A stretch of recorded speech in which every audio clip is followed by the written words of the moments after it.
Good morning.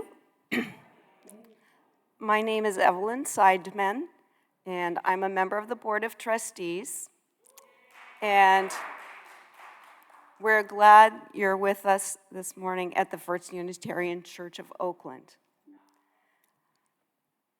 We're working on becoming an intentionally multi-generational, multiracial, multicultural, inclusive, and anti-oppressive community, religious community. You are welcome here. There may be a 10-minute orientation for newcomers at the end of today's service. Look for Emily Stoper down in front of the pulpit to answer your questions. Oh, okay, I hear confirmation there will be one. We also invite newcomers to fill out our online guest connection card. If you're with us today on Zoom, the link is provided in the chat. If you're here in person, the link and QR code is on gray cards, hopefully on a seat back near you. Filling out the online guest connection card enables us to help you explore what our community offers and to find ways to participate. And my next announcement is our land acknowledgement. Oakland sits on the territory of the ancestral and unceded land of the Chochenyo-speaking Ohlone people. We recognize that every member of the community has and continues to benefit from the use and occupation of this land. Welcome, everyone. We have a few announcements. The first one is the invitation to the ordination of Claire Eustace. That will be on Sunday, May 19th at 4 p.m. And it will be here. And the service will be followed immediately by a reception with vegan and gluten-free selections. Childcare is available by request. Whether you will attend in person or via Zoom, please reply to tinyurl.com/UURevClaire by May 1st. And let's see. I think I'm allowed 2 more announcements. Try to remember what they are. Oh yes, we have a Passover Seder on Friday, April 26th at 5 p.m. here at Venti Hall, in the next hall. And the third one is today is the Climate Change Listening Circle at 11:45 at Star King Room. And let's see if I have more information about the Seder. It is members and friends of the church are invited with their children for the Seder Friday, April 26th, 5 p.m., also at Venti Hall. And it will be from 5 p.m. to 8 p.m. And there will be time for story, song, and ritual before a structured potluck dinner. So.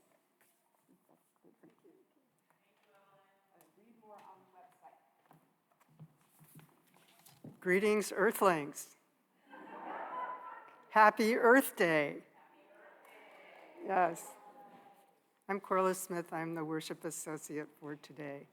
Will you please join me in saying our chalice lighting words? We light this chalice, symbol of Unitarian Universalism. May it remind us of the divine spark in all creation, the power of love to heal what is broken, and to be grateful for life's blessings each day. Just light it, just take the, yeah. This is beyond my technological abilities. Everybody knows how. Heather discovers fire.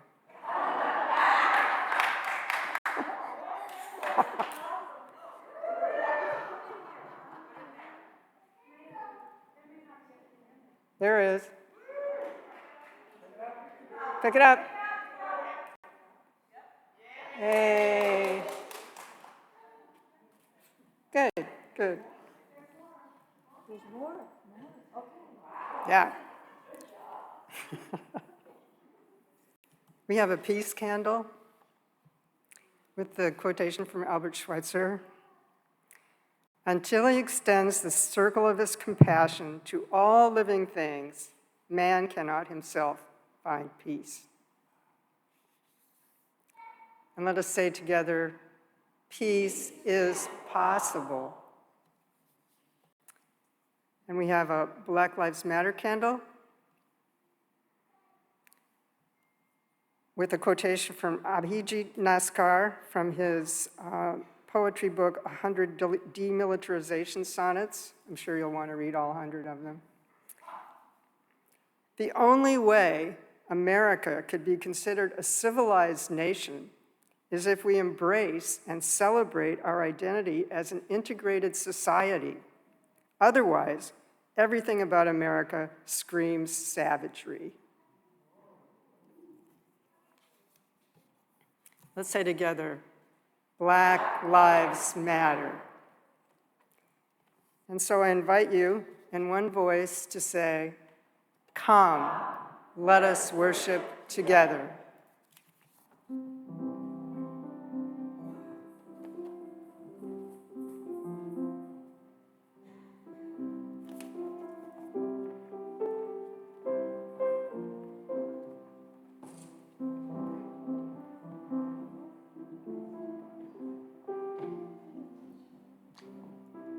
Good morning. My name is Susan Kiter. I have the honor of being a co-director of music along with Renee Witten. This morning we're going to sing the hymn Alhamdulillah. We're going to sing it a couple of times with the choir, and then we're going to do it in a round. So this will be the first part of the round, and this will be the second part of the round. We're going to sing it a number of times so you can get the hang of it, and then I invite you to join in singing no matter how you feel about it, because it's fun, and we'd love to hear your voice.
Hooray for it all.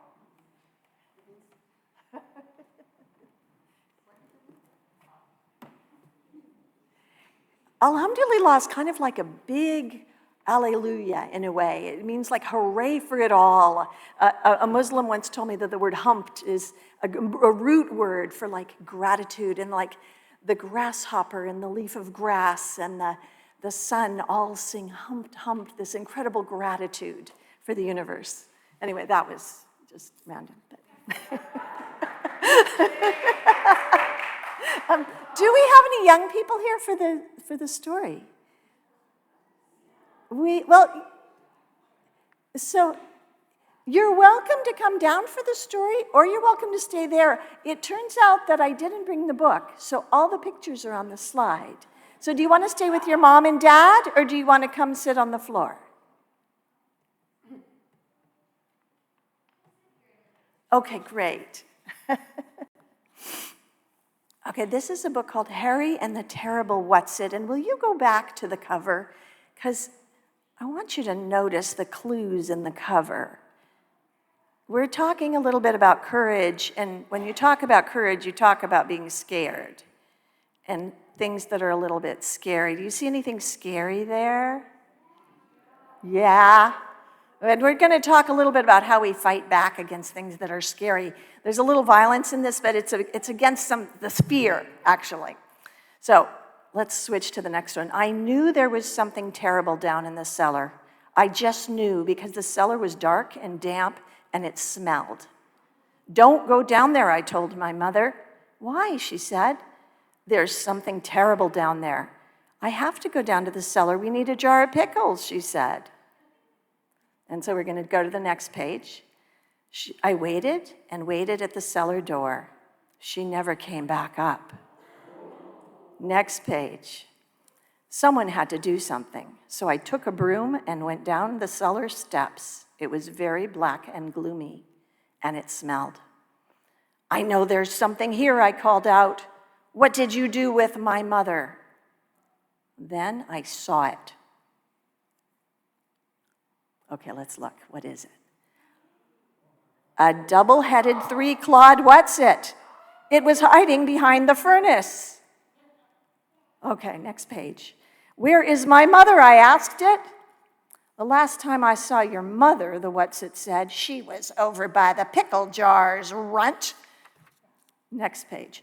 I was sure the what's-it was lying. What did you do with her, I shouted, and I gave it a swat with the broom. Wham! Next page. That made the what's-it really mad, and it came after me. I swung the broom again. Wham! The what's-it didn't like that at all. Next page. It climbed up on the washer, and I hit it right where it sits down. Next page. I noticed the what's-it was getting smaller.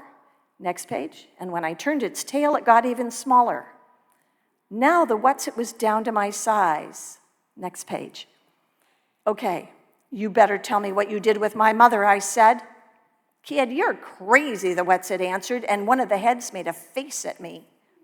Next page. Just for that, I twisted a nose, and the what's-it shrank some more. Why are you getting so small, I asked. Next page. Because you aren't afraid of me anymore, the what's-it said. That always happens just when I'm beginning to feel at home in a closet or a cellar. The what's-it looked very sad. Last page. The what's-it got smaller and smaller. Just when it was the size of a peanut, I called out, try Sheldon Parker next door. He's afraid of everything. Thanks, I heard it say. And then the what's-it was gone. And that's the end. I always kind of hated that he sent it over to Sheldon Parker, though. Like, at least he could have gone and told Sheldon, if you fight back against what you're scared of, and if you say, no, you can't scare me, then it might change things. Anyway, I felt sad about that.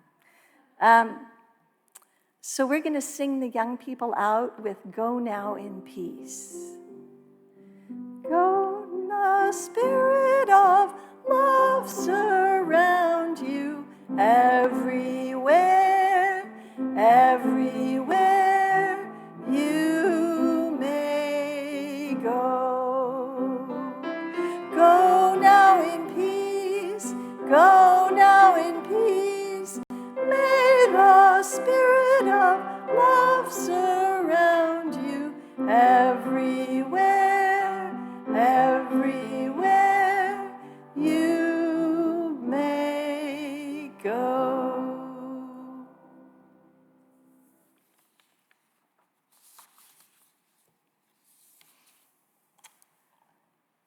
When I think about what it will take to stop climate change, I notice how afraid I am of physical and emotional discomfort. I mean, I've just been thinking about where do I need courage to change the things I can, and most of my fear is that I don't want to feel bad. I don't want to know more about the drought in Zambia and how it's affecting people, because I don't want to feel that sad.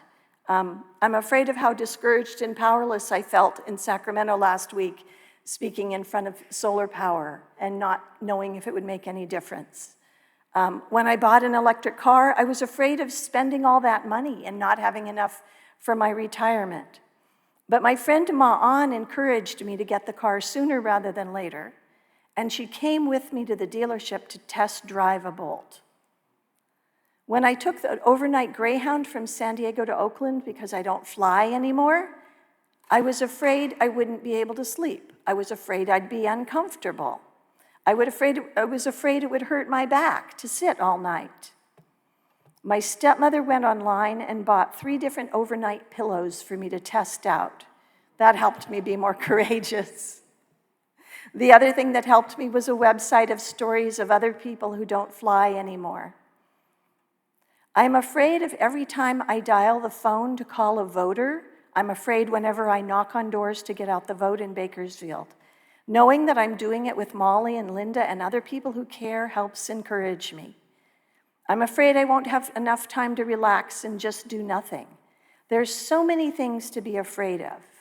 When you think about doing what it takes to stop climate change, what are you afraid of? And what gives you courage in the midst of that fear? In a minute, we're going to break into dyads, which is just a fancy word for pairs. And we'll time 3 minutes for each person to talk about what are you afraid of when you think about facing climate change and doing what it takes to stop it, and what gives you courage. So take a minute if you prefer just to sit and reflect silently alone, do that. So take a minute and just find who your person will be while I get a timer.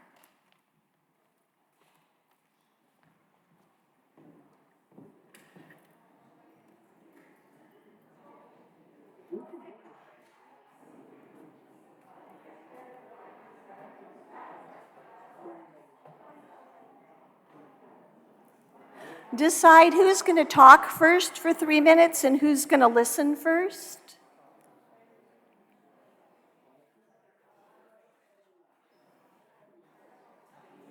And I've got a timer set for 3 minutes for the first person to talk.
So see if the first person can kind of wind down their thoughts and then switch to listening to the second person.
That is sort of time, and only sort of because after the service today in Star King, there will be more opportunities. We really wanted to make sure there were times for your thinking, your feelings, and your feedback. So if you want to join us after the service today, I've brought some food. I think Tom brought some food, and we'll be in Star King. So you can continue that later. But I just want you to know how beautiful you are when you're sitting and talking and listening to each other. People were gesticulating, they had intent faces. It's just such a beauty and a pleasure to see you all listening to each other. Thank you.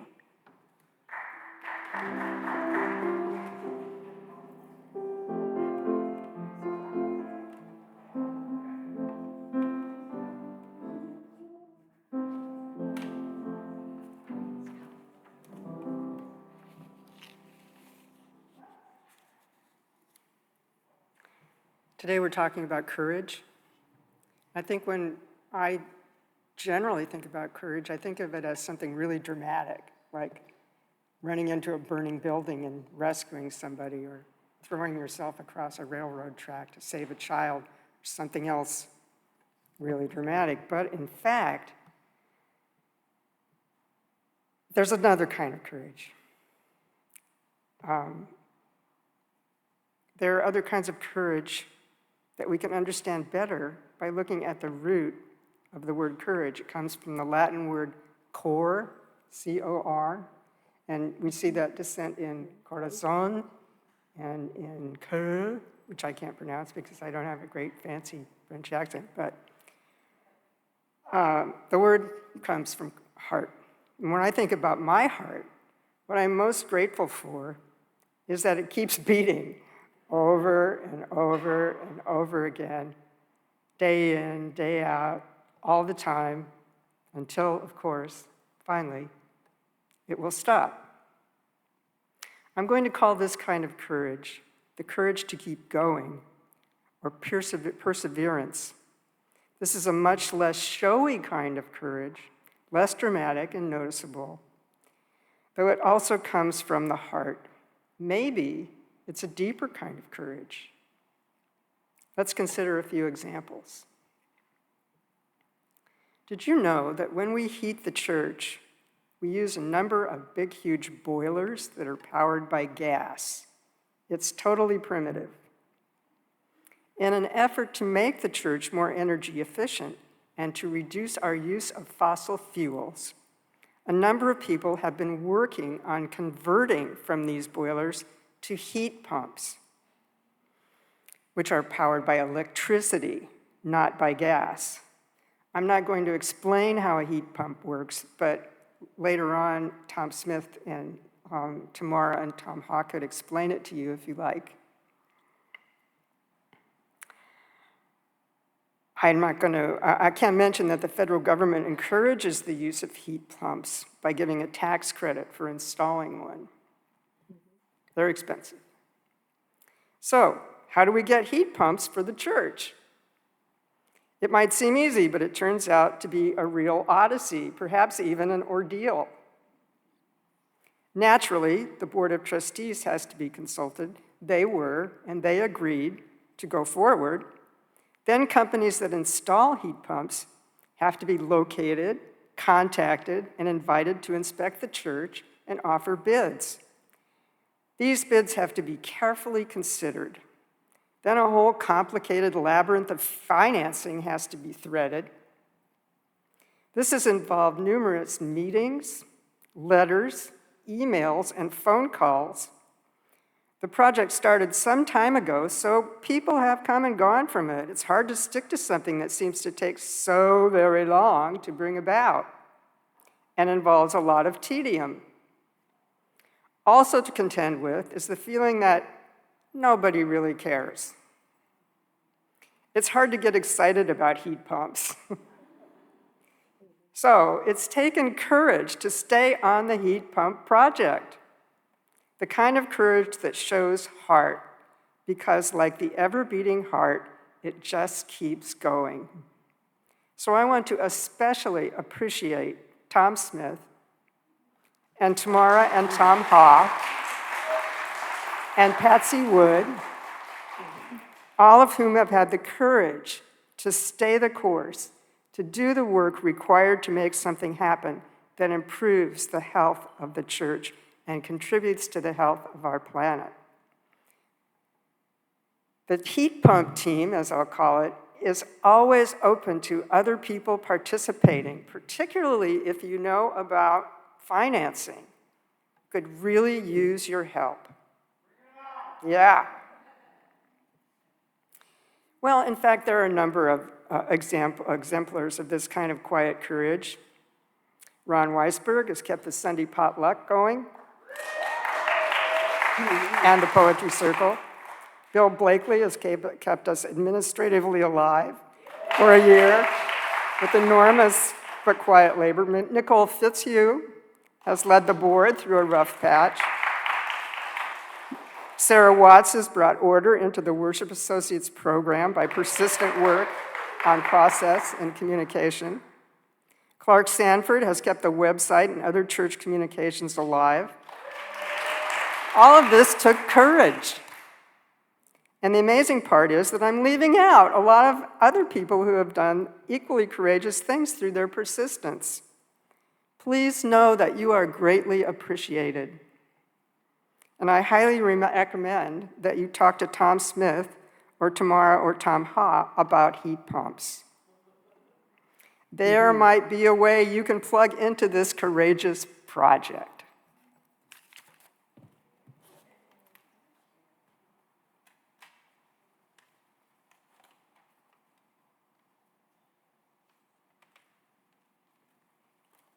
And actually, Tom and Tamara, do you want to just kind of raise your hands and turn around so people can see your faces? So that it's not just theoretical, because it's not just applause. It's like, talk to them if you've got a financial background and want to show your courage with them. Yeah. The embracing meditation. No matter how lonely we may feel sometimes, We each carry the joys and woes of family and friends, neighbors, strangers who we read about on the news, co-workers, and our congregational community. In a moment, I'll ring a bell. We invite you to share the names of those who are in your heart and mind, those you would like to celebrate, memorialize, or invite into the loving embrace of our congregational concern. Speak out the names and it'll be awkward and the words will wash over each other and bump into each other and merge and separate like the waters of a river. An embracing meditation.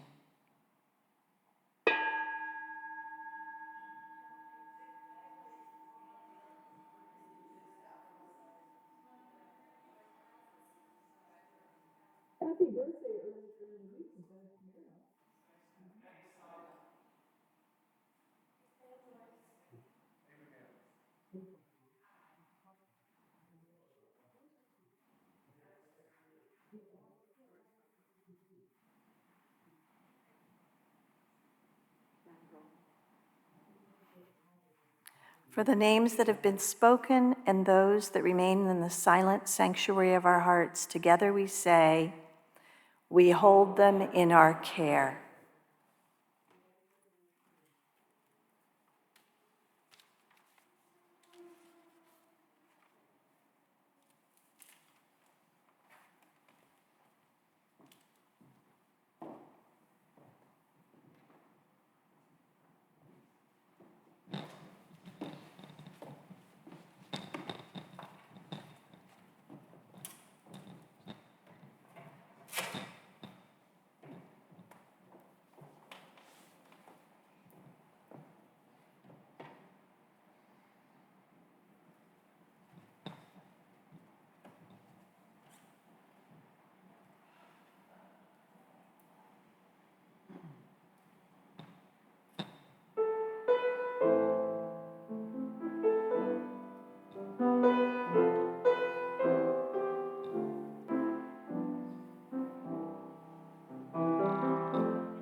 God, grant me the serenity to accept the things I cannot change, courage to change the things I can,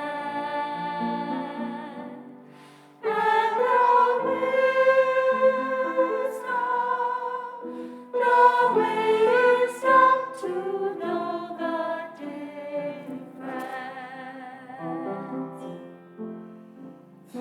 God, grant me the serenity to accept the things I cannot change, courage to change the things I can,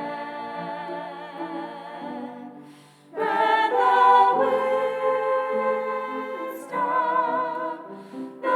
wisdom to know the difference. God, grant me the serenity to accept the things I cannot change, courage to change the things I can, and the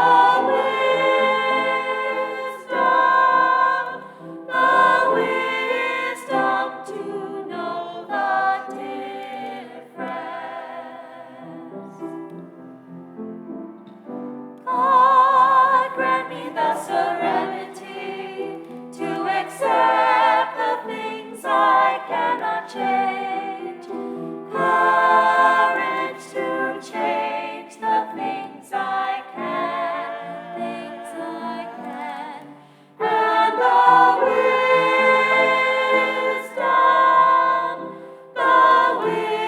wisdom to know the difference.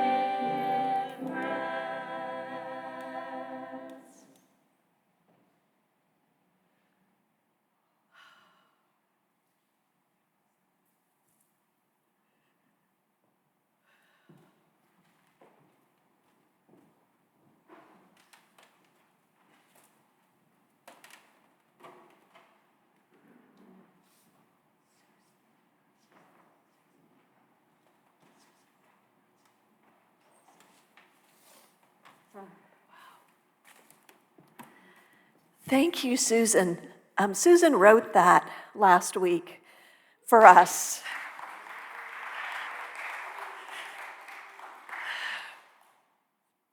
Okay, Joe, I just have to stop crying. Oh, last spring, I watched the short video of the report from the IPCC, the Intergovernmental Panel on Climate Change, and it struck me that it bumped into the Serenity Prayer in some crucial places. So I wanted to share that thought with you. And this has three parts, one about the Serenity Prayer, one about what the IPCC said about our current situation, and the third is about courage and how we encourage each other to do hard things. I discovered the Serenity Prayer when I joined Overeaters Anonymous in my early 30s. My husband had just left me, and I lay there at night unable to sleep because terror was coursing through my body. This prayer helped me calm down and sleep. The words didn't even register. I just said it over and over until I got my calm breathing back. And as an agnostic, I found it worked even without the word God. If this prayer has been important to you, feel free to join me with or without the word God. God, grant me the serenity to accept the things I cannot change, courage to change the things I can, and wisdom to know the difference. Sometimes I'd make a list. Grant me the serenity to accept the things I cannot change. For example, traffic, being late, time and how long everything takes, how I feel, how other people feel about me, the weather, money, how much things cost, how much I worry, or who will be elected president. There's an incredibly long list. I can't even control what I will do, whether I can get myself to stop reading that murder mystery so that I can get to work on time, whether I can stop eating a bag of Lay's potato chips before the whole bag is gone, or the whole can of almond roca. There is an appallingly long list of things I do not control. And then I'd start in on the second part. Grant me courage to change the things I can. This one always took a little more thinking. It was harder. Courage to leave for work 15 minutes earlier. Courage to face that sad and wailing feeling of getting out of bed when I just want to sleep. Grant me courage at the grocery store to avoid the aisle where they have the potato chips. Courage to ask for what I really want more than potato chips, which usually involves like wanting something from another person, which can be difficult and awkward and embarrassing or frustrating and discouraging if they don't want that and say no. Grant me courage to get myself to an Overeaters Anonymous meeting and speak aloud to other people to let them know I'm struggling. Being alive takes a lot of different kinds of courage. So here's the climate change part. Last year when I read or heard that report, I heard something I had not fully understood before. When they say we need to cut emissions in half by 2030, it's not an arbitrary deadline. It's not a like, oh, it would be nice if we did, or, well, we're really gonna try to do it by 2030, but if it doesn't happen by 2035 or 2040 or 2050, as many businesses say, that will be okay. In general, I'm not great with deadlines. Did anybody else file an extension on their taxes? Ever taken incomplete in a class? Releases of computer projects, construction projects always run over deadline. Many deadlines are soft, but it turns out that cutting emissions in half in the next 6 years is a hard deadline, and here's why. At the rate the climate is warming, in 6 years, the temperature will be high enough to melt acres and acres of permafrost in the Arctic. And once the permafrost melts, it will release tons of methane into the atmosphere. Methane overheats the climate about 70 times more than carbon dioxide in the short run. So when it gets hot enough that the permafrost melts, all the things we've been doing up until then in the last 15 years will be canceled out by the methane from the permafrost. So that 5.5, it's not really 6 years anymore, 5.5-year deadline for cutting emissions is real if we want to stop that from happening. It's a nature deadline, a science deadline, not a humans made it deadline. The good news is that we are the cause of climate change, because at least we can control what we're doing, at least in theory. So we are in the courage part of the Serenity Prayer. Right now, we don't need the serenity to accept what we can't change, because we can change things. And so for the next 5.5 years, we're in the courage zone. When the temperature gets so hot that the permafrost blows, then we'll be in the serenity zone. And we'll need to pray for the serenity to accept the worst consequences, the serenity to accept the unacceptable, to figure out how do we, in a country that's going to be cooler in the northern hemisphere, how do we absorb the billions of people who are going to be in countries where they can't live?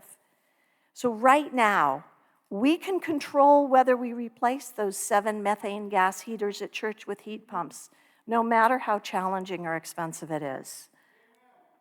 Tom Smith, Tamara Hart, and Patsy Wood are working on this, and thank you. It's not an easy project, and it takes courage simply to decide to take it on and make it happen. It takes courage to commit time to it, to research grants and write them, and to face the discouragement of the ones we don't want. It takes courage to send out emails to members of the congregation asking for help and get no response sometimes. It will take courage for many of us to make donations that are as large as possible to pay for it. Nobody ever talks about this, but giving away money, being generous, takes courage to face the fear of not having it. My best courage comes from the people around me. My friend Ma'an, who went with me to the dealership to test drive my car. My stepmother, who gave me courage by buying those 3 travel pillows. Oh, I have one in the car, a brand new one. I was going to bring it here. It says I have one here. I don't. It's in my car. So if somebody wants to try taking the Flixbus or the Greyhound, I've got a travel pillow you can use. That's how we encourage each other. Last week, when Bev heard I was going to Sacramento to speak for a bill to increase solar power, she sent me an email and said, I'm with you. That encouraged me. When Gail came to the demonstration against airport expansion last summer, it gave me more courage as one of the organizers, stepping up and supporting each other, doing this together, and knowing that the other people around us also care gives us courage. So in order to do that, we need to be talking to each other, which is why after church there will be a lunch and an encouraging listening circle in the Star King room from 11:45 to 1:15. You are invited to come answer the questions about what gives you courage, what you see as different views, how we can help each other here. And I want to leave you with this image. Have you ever driven down the street and seen someone who was trying to catch a bus and the bus pulled out right when they got there and they missed it? Or have you ever been that person who just got to the bus stop and the bus pulled out? Something I love to do, it's only come up a couple times, is if I'm driving by, I pull over, I open my door, and I say, hop in, and I race to catch that bus and get ahead of it so they can get it. So I want to imagine this about climate change. We may have missed the last bus on the climate, on keeping it cool enough so that a lot of people can live on this planet and a lot of animals. It's possible that we've missed that bus, but it's also possible that we haven't. And what I want us to do is pull over, open the door, jump into the car together, and race to catch that bus just in case we make it. It's not a forever race. It's the next 5.5 years. Because either way, It's more exhilarating to face reality squarely and throw our hearts and souls into doing the best we can together.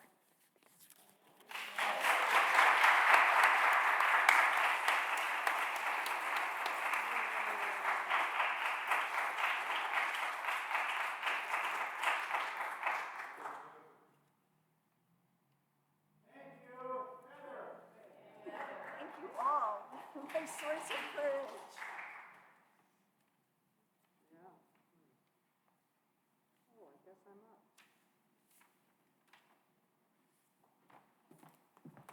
Has anybody come around this side of the church where there's an amazing garden that has been taken care of by Jane Vicente for many years? Another quiet courage. Jane Vicente also decorates our altar for us. Thanks for that, Jane. But when you come around the corner, you see the cornerstone of the church. It says 1890. 1890. Our church has been here for 134 years. That's a long time. Of course, it's just a second in some perspectives, but for me, it's a really long time. Think of all the people who have been here since who've cared for the church, the people who've built the church, remodeled it, earthquake-proofed it for all these years. So in this offertory, I'd like to ask you to join in this long line by making a contribution to keep the church going. It's our watch now, and it's up to us. If this is your first time here, just let the basket pass you by. We're glad you're here, and we don't require a contribution. Will the ushers please come forward?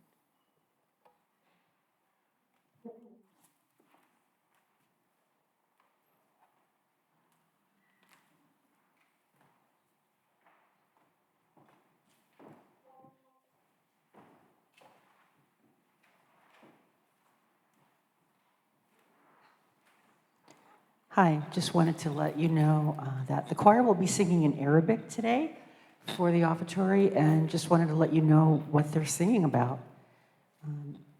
The song is called Ya Hadi Allah, and the words translate as God of divine guidance, God of divine light, God of divine love, the unity of lover and beloved.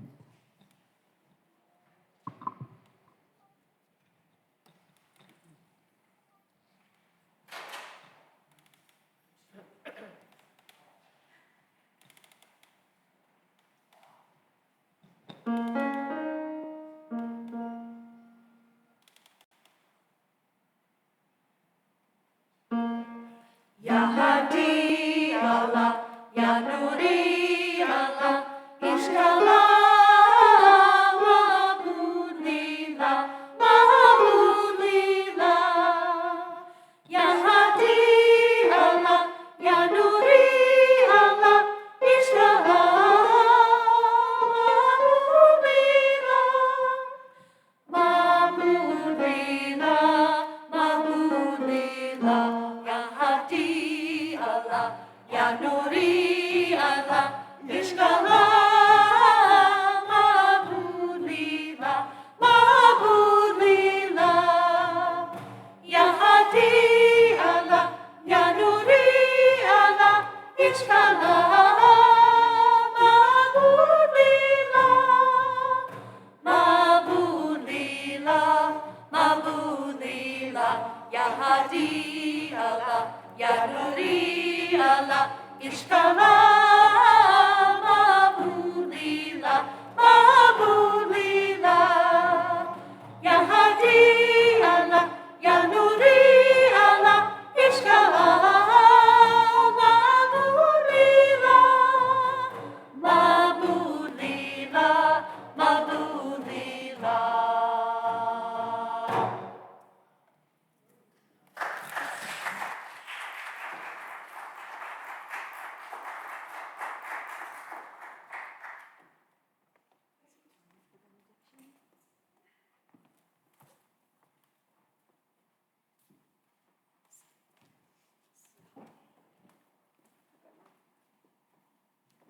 you join in saying the words of congregational commitment? To the work of the church, which is weaving a tapestry of love we call community, we dedicate ourselves and these our offerings.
This is the end of our service.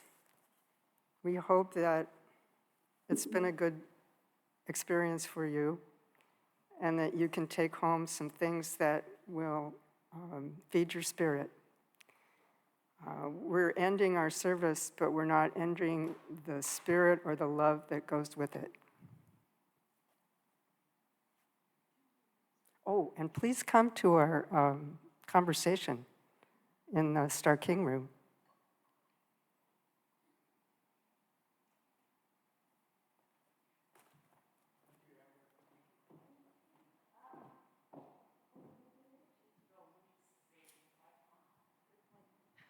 Thank you. Okay, thank you. Whew. I love that people know how to do technology. You know, back before COVID, we used to stand up as we were able and join hands for the benediction. Sometimes we still do now, but be thoughtful. So we're going to stand and just negotiate with the person with you. And let's have people here connect and here connect. Sometimes we would make a big circle and look at the people across the aisle. We had the privilege of seeing all of your faces this whole time, but you didn't. And if holding hands doesn't work, a shoulder, an elbow, or whatever. And, you know, we always sing the kids out with this song, but we're going to sing ourselves out with it because one of the things about keeping our emotional regulation when we're racing for that bus is to find peace also. Go now in peace, go now in peace. May the spirit of love surround you everywhere, everywhere you may go. Do it again. Go now in peace, go now in peace. May the spirit of love surround you everywhere, everywhere you